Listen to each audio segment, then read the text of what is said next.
Hello everyone, welcome back to my channel. आज की video में हम करेंगे एक नया चैप्टर स्टार्ट और ये चैप्टर है प्राचीन इतिहास के स्रोत। हम यहाँ से 5-6 वीडियो कर चुके हैं इस पीडीएफ से और ये सारे वही क्वेश्चन हैं जो आपके पीवाईक्यूज हैं, कहीं ना कहीं एग्जाम में पूछे गए हैं। तो आप प्रीवियस वीडियोस देख सकते हो और मैं प्लेलिस्ट भी बना दूंगी इनकी अलग। क्वेश्चन नंबर 16 है कि सिरसा जिले का प्राचीन नाम सायर सेक था, जिसका उल्लेख निम्न में से मिलता है। ये महाभारत में मिलता है, दिव्यावदान है, अष्टाध्यायी है या इससे भी है। हरियाणा राज्य का सबसे पश्चिमी हिस्सा की अगर मैं बात करूं तो वो सिरसा में आता है। और यहाँ पर मैं आपको बता दूं, सिरसा क्षेत्रफल के हिसाब से हरियाणा में पहले नंबर पर आता है और फिर इसके बाद हमारा हिसार आता है, फिर गुरुग्राम आता है और उसके बाद जितने भी हमारे क्या कहते हैं और जो जिले हैं वो आते हैं। सिरसा जिले का प्राचीन नाम सायर सेक था, जिसका उल्लेख आपको महाभारत में भी मिलेगा, अष्टाध्यायी में भी मिलेगा और दिव्यावदान ग्रंथ में भी मिलेगा। महाभारत में साइंसका को पश्चिमी क्वार्टर की विजय पर नकुल द्वारा लिया जाने वाला वर्णन किया गया है और ये 5वीं सदी बीसी में एक समृद्ध शहर रहा होगा। इसका उल्लेख किया है पाणिनि ने अपनी पुस्तक में। महाभारत युद्ध जिस स्थान पर लड़ा गया वह कौन सी जगह है? तो हम सभी को पता है कि ये ज्योतिसर है। जितसर नहीं, ज्योतिसर। अगर ये नाम भी आ जाए तो मिलता जुलता आप लगा लीजिए। बम्बई की बात ही नहीं हो रही, दलिया वाला बाग भी नहीं, दिल्ली भी नहीं। महाभारत का युद्ध ये 18 अध्याय है। महाभारत में 18 दिन ही चला था, आप सभी को पता होगा, और सबसे बड़ा ग्रंथ है आज तक का, सबसे बड़ा एपिक है। महाभारत का युद्ध हरियाणा के कुरुक्षेत्र जिले में हुआ। भगवान कृष्ण ने ज्योतिसर में या जितसर में अर्जुन को क्रम दर्शन का उचित ज्ञान दिया। हिंदू पौराणिक कथाओं के अनुसार जो कुरुक्षेत्र है वो 48 कोस में विस्तृत है और यह वह भूमि है जहाँ ऋषि मुनि द्वारा मनुस्मृति लिखी गई और बुद्धिमान ऋषियों द्वारा ऋग्वेद सामवेद का संकलन किया गया। और सबसे प्रसिद्ध स्थान कुरुक्षेत्र के अंदर स्थानेश्वर या थानेश्वर है। कुरुक्षेत्र के युद्ध का वर्णन धृतराष्ट्र को किसने सुनाया? तो ये सुनाया संजय ने।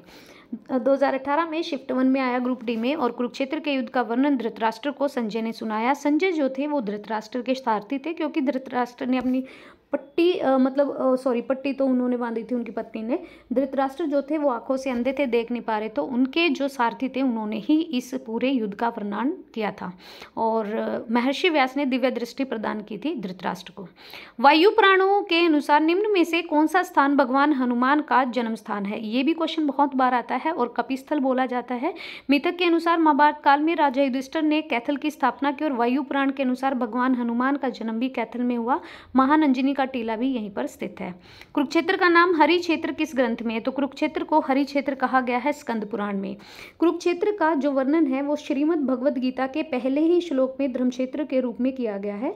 कुरुक्षेत्र एक महान ऐतिहासिक और धार्मिक महत्व का स्थान है, जिसे वेदों और वैदिक संस्कृति के साथ जुड़े होने के कारण सभी देशों में श्रद्धा के साथ देखा जाता है और स्कंद पुराण में कुरुक्षेत्र को हरिक्षेत्र के नाम से वर्णित किया गया है। हरियाणा का प्राचीन महाकाव्य है तो हमें पता है भगवद गीता है, जिसे प्राय गीता के रूप में संदर्भित किया जाता है। यह हरियाणा का प्राचीन महाकाव्य माना जाता है। यह लगभग 700 श्लोक वाला हिंदू ग्रंथ है जो महाकाव्य महाभारत का ही एक हिस्सा है। ध्यान रखिए, भगवद गीता महाभारत का ही हिस्सा है। इसकी रचना सहस्त्राब्दी ईस्वी पूर्व के दूसरे भाग में हुई। यह हिंदू धर्म के पवित्र ग्रंथों में से माना जाता है और इसकी जो मूल भाषा है भगवद गीता की वो संस्कृत है। इसकी रचना की थी वेद व्यास ने। आगे बढ़ते हैं। महाभारत का युद्ध हरियाणा के किस क्षेत्र में हुआ? तो सेम क्वेश्चन है, कुरुक्षेत्र में हुआ है। और अगर आपसे पूछें तो कुरुक्षेत्र का वर्णन श्रीमद् भगवद गीता के पहले श्लोक में धर्म क्षेत्र कुरुक्षेत्र 48 कोस में फैला एक विशाल क्षेत्र था। महाभारत में हरियाणा को बहुधान्यक कहा गया। बहुधन का मतलब होता है, इसका मतलब होता है आपका अत्यधिक समृद्ध भूमि, और महाभारत काल में हरियाणा को बहुधान्यक मतलब भरपूर अनाज वाली भूमि के रूप में जाना गया। डैश ने कहा कि हरियाणा शब्द आर्यन से उपजा है।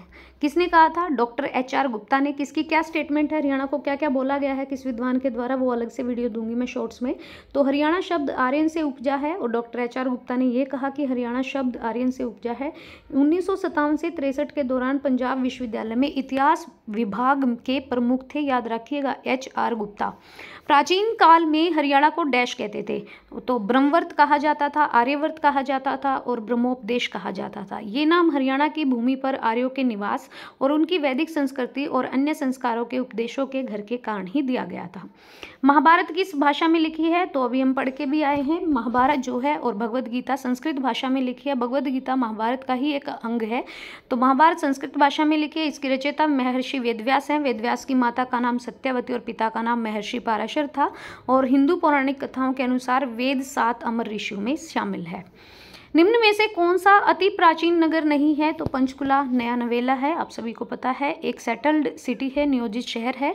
और भारतीय पश्चिमी कमान का प्रतिष्ठित चंडी मंदिर छावनी मुख्यालय भी यहीं पे है। पंचकुला और मोहाली में चंडीगढ़ 2 उपग्रह शहर है और इन तीनों को ट्राई सिटी बोला जाता है, as you know very well. उसके अलावा रोहतक एक प्राचीन शहर है, इसका उल्लेख महाभारत में पांडवों के योद्धा नकुल के अभियान के संबंध में है। सोनीपत हरियाणा की शिक्षा नगरी के रूप में जाना जाता है। इस शहर का संबंध महाभारत काल से जुड़ा है। अग्रोहा एक प्राचीन नगर है और अग्रोहा जो है वो प्राचीन नगर है। यह नगर प्राचीन काल में तक्षशिला और मथुरा के बीच प्राचीन व्यापार मार्ग पर था, इसीलिए वाणिज्यिक और राजनीतिक समझौते का एक महत्वपूर्ण केंद्र है। हरियाणा के किस जिले में सुप्रसिद्ध धार्मिक पुस्तक महाभारत की रचना हुई? ये Kurukshetra, again the same question. तो ये होता है हमारा एक चैप्टर खत्म और नेक्स्ट है हमारा पुरातात्विक सामग्री, अभिलेख, सिक्के, मुद्रा और मूर्तियाँ। तो ये भी मैं आपको बहुत जल्दी दूंगी। अब जितने जितने क्वेश्चन आए हैं जिस टॉपिक से टॉपिक वाइज कवर करेंगे। So thank you so much guys video देखने के लिए। वीडियो पसंद आए तो please like and share and please subscribe the channel. Thank you.